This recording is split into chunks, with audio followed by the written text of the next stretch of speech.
అమర్, బాగి పిల్లలందరూ కలిసి సంతోషంగా షాపింగ్ మాల్కి వెళ్తారు.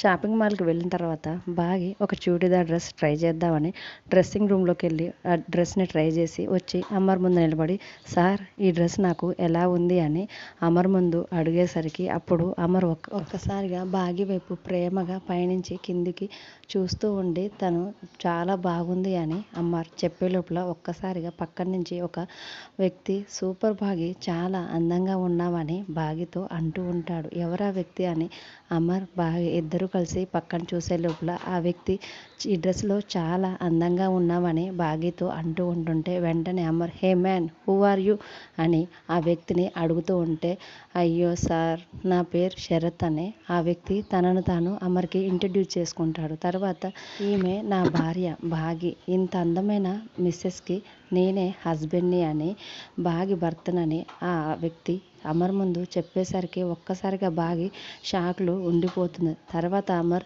అసలు నువ్వు తన భర్తవా అని అమర్ అడుగుతూ ఉండేసరికి, అవును సార్, నేనే తన భర్తని, బాగినే నా భార్య అని ఆ వ్యక్తి అమర్తో అంటూ ఉంటాడు. తర్వాత అమర్ మాత్రం, నువ్వే తన భర్తవని ప్రూఫ్ ఏంటి అని అమర్ ఆ వ్యక్తిని అడుగుతూ ఉండేసరికి అప్పుడు శరత్ తన బ్యాగ్లో ఉన్న ల్యాప్టాప్ తీసి తనకు బాగికి పెళ్ళైనట్టు పెళ్లి ఫోటోలని అమర్కి చూపిస్తూ ఉంటారు. ఆ ఫోటోలను చూసి ఒక్కసారిగా అమర్, బాగి అందరూ కూడా చాలా షాక్లో ఉండిపోతారు. మరోవైపు రణవీర్ ఇదంతా అక్కడ జరుగుతున్నది చూసి చాలా నవ్వుకుంటూ ఉంటాడు. మరి అక్కడ ఫోటోలు చూసి అమర్ నిజంగానే బాగికి పెళ్ళైంది, వచ్చిన వాడే తన భర్త అని నమ్ముతాడా, లేకపోతే బాగినే నమ్ముతాడా, వాళ్ళిద్దరి మధ్య ఉన్న పెళ్లి బంధం తనకి గుర్తుకు వచ్చి బాగిని ఎలా కాపాడుకుంటాడు అనేది రానున్న ఎపిసోడ్స్లో చూద్దాం. డైలీ సీరియల్ అప్డేట్స్ కోసం ప్లీజ్ మన ఛానల్ని లైక్ చేసి సబ్స్క్రైబ్ చేసుకోండి. Thanks for watching.